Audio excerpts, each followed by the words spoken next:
experience for his brief life.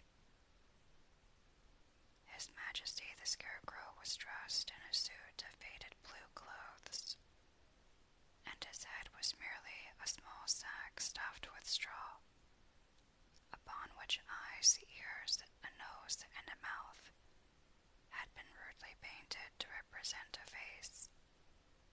The clothes were also stuffed with straw, and that so unevenly or carelessly that his Majesty's legs and arms seemed more bumpy than was necessary. Upon his hands were gloves with long fingers, and these were padded with cotton. Wisps of straw stuck out from the monarch's coat, and also from his neck and boot tops. Upon his head he wore a heavy golden crown set thick with sparkling jewels, and the weight of this crown caused his brow to sag in wrinkles, giving a thoughtful expression to the painted face. Indeed, the crown alone betokened majesty. In all else the Scarecrow King was but a simple scarecrow, flimsy, awkward, and unsubstantial. But if the strange appearance of his Majesty the Scarecrow seemed startling to Jack, no less wonderful was the form of the Pumpkinhead to the Scarecrow. The purple trousers and pink waistcoat and red shirt hung loosely over the wooden joints Tip had manufactured, and the carved face on the pumpkin grinned perpetually as if its wearer considered life the jolliest thing imaginable. At first, indeed, his Majesty thought his queer visitor was laughing at him, and was inclined to resent such a liberty. But it was not without reason that the Scarecrow had attained the reputation of being the wisest personage in the land of Oz. He made a more careful examination of his visitor, and soon discovered that Jack's features were carved into a smile, and that he could not look grave if he wished to. The king was the first to speak. After regarding Jack for some minutes, he said in a tone of wonder, "Where on earth did you come from, and how do you happen to be alive?" "I beg your Majesty's pardon," returned the Pumpkinhead, "but I do not understand you." "What don't you understand?" asked the Scarecrow. "Why, I don't understand your language. You see, I came from the country of the Gilligans, so that I am a foreigner." "Ah, to be sure," exclaimed the Scarecrow. "I myself speak the language of the Munchkins, which is also the language of the Emerald City. But you, I suppose, speak the language of the Pumpkinheads." "Exactly so, your Majesty," replied the other, bowing. "So it will be impossible for us to understand one another." "That is unfortunate, certainly," said the Scarecrow thoughtfully. "We must have an interpreter." "What is an interpreter?" asked Jack. "A person who understands both my language and your own. When I say anything, the interpreter can tell you what I mean. And when you say anything, the interpreter can tell me what you mean. For the interpreter can speak both languages as well as understand them." "That is certainly clever," said Jack, greatly pleased at finding so simple a way out of the difficulty. So the Scarecrow commanded the soldier with the green whiskers to search among his people until he found one who understood the language of the Gilligans, as well as the language of the Emerald City, and to bring that person to him at once. When the soldier had departed, the Scarecrow said, "Won't you take a chair while we are waiting?" "Your Majesty forgets that I cannot understand you," replied the Pumpkinhead. "If you wish me to sit down, you must make a sign for me to do so." The Scarecrow came down from his throne and rolled an armchair to a position behind the Pumpkinhead.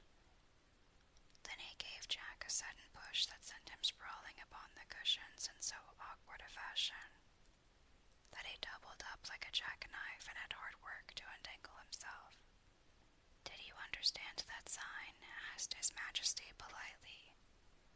Perfectly, declared Jack, reaching up his arms to turn his head to the front, the pumpkin having twisted around upon the stick that supported it.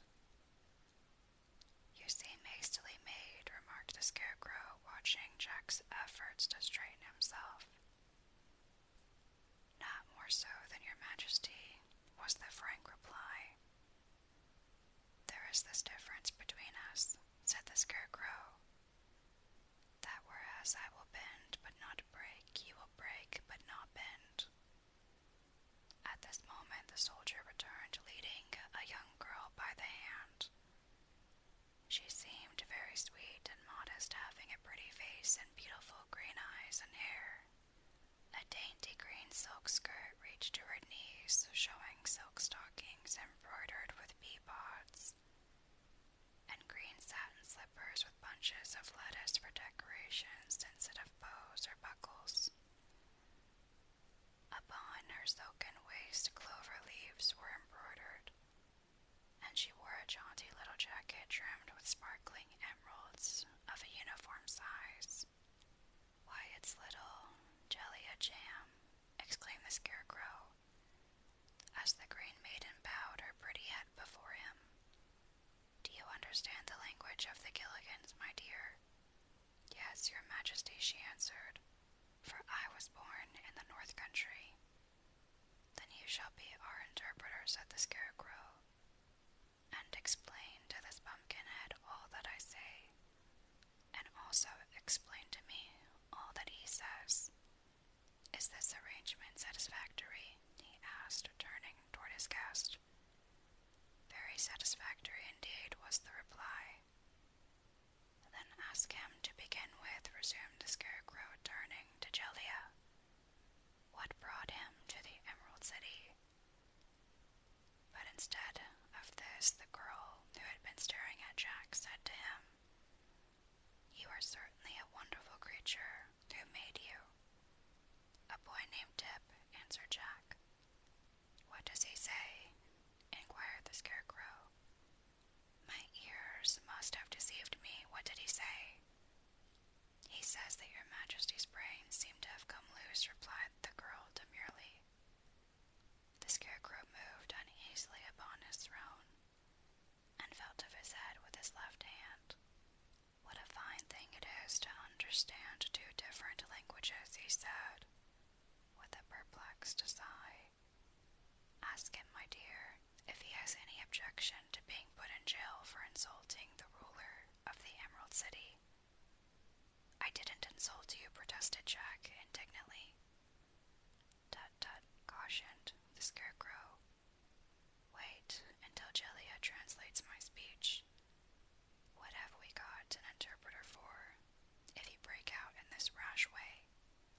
All right, I'll wait, replied the Pumpkinhead in a surly tone, although his face smiled, as nice as ever. Translate the speech, young woman. His Majesty inquires if you are hungry, said Jellia. Oh, not at all, answered Jack more pleasantly, for it is impossible for me to eat. It's the same way with me, remarked the Scarecrow. What did he say, Jellia, my dear?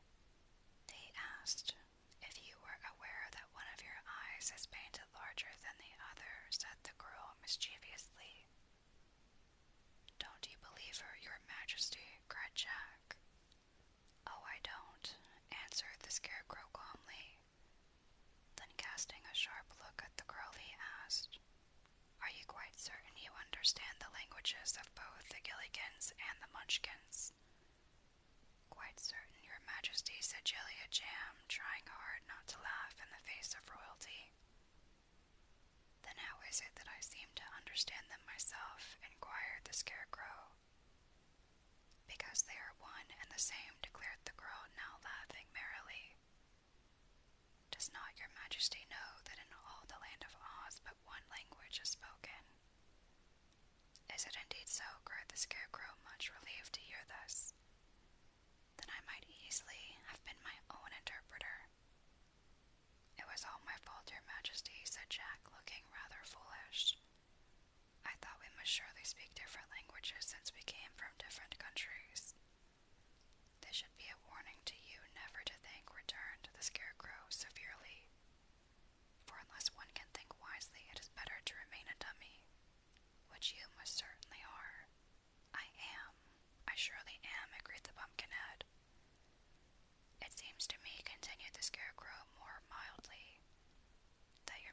manufacturer spoiled some good pies to create an indifferent man. I assure your Majesty that I did not ask to be created, answered Jack. Ah, it was the same in my case, said the king pleasantly. And so, as we differ from all ordinary people, let us become friends. With all my heart, exclaimed Jack. What? Have you a heart? Asked the Scarecrow, surprised. No, that was only imaginative. I might say, a figure of speech, said the other. Well, your most prominent figure seems to be a figure of wood.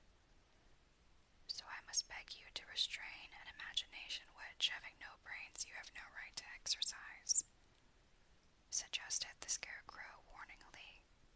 To be sure,